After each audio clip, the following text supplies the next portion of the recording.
তো চারটা ঘটনা তো আজকে বলার সময় নাই, একটা খালি বলছি। কেন বলছি আপনাকে বোঝাতে চাচ্ছি, বাহিরের চোখ বাহিরের কান এগুলোর ভিতরেও একটা ভিতরের চোখ আছে, ভিতরের কান আছে। ওইটা যার জিন্দা আছে তার কলবে আল্লাহ নূর আছে ইনশাআল্লাহ। ওইটা যার জিন্দা নাই তার কাছে বাহিরের চোখ দিয়ে মনে হবে সব ঠিক চলছে।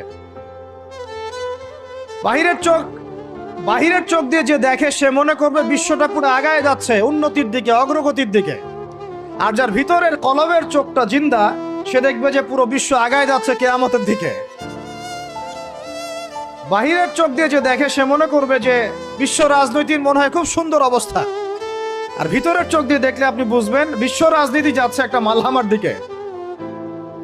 বাইরের চোখ দিয়ে দেখবেন মনে হবে সব সুন্দর চলছে, আমরা হালাল খাচ্ছি।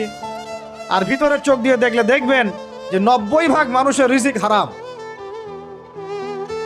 বাইরের চোখ দিয়ে দেখলে আপনি মনে করবেন মেয়েরা